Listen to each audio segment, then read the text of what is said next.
ದೇವರು ಅಂದರೆ ಅಮ್ಮ ಅಪ್ಪ, ದೇವರು ಅಂದರೆ ಯಾರು ಎಂದು ಕೇಳಿದರೆ ನನಗೆ ಉತ್ತರ ಒಂದೇ.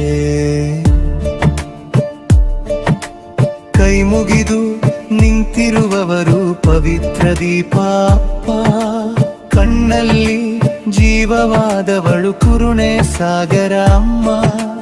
ದೇವರು ಅಂದರೆ ಅಮ್ಮ ಅಪ್ಪ.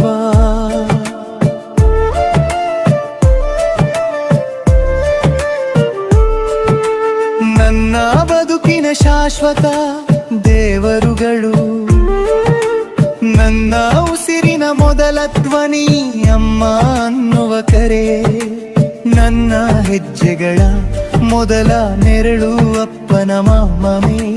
ನೋವಲ್ಲಿ ನಗುವ ಕಲಿಸಿ ಬಿದ್ದಾಗ ಇತ್ತಿದು ನಾನು ಮನುಷ್ಯನಾಗಲು ನನ್ನೊಳಗೆ ದಿವ್ಯ ಜ್ಯೋತಿ ಇಟ್ಟವರು ನೀವು.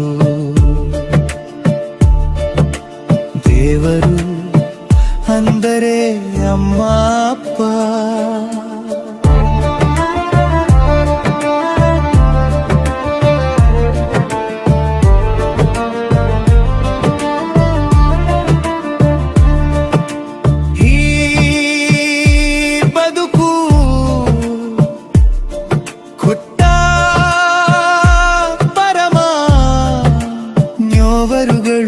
ತಮ್ಮ ಕನಸುಗಳ ಸಮಾಧಿ ಮೇಲೆ ನನ್ನ ಭವಿಷ್ಯ ಕಟ್ಟಿದರು.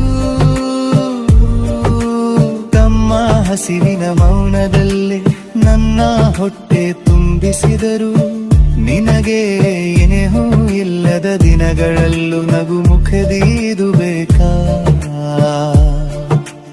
ಎಂದಿರಿ ಕೆಳಗೆ ಕೊಡುವ ಅನಂತ ಪ್ರೀತಿ ಅಂದ್ರೆ ಅಮ್ಮ.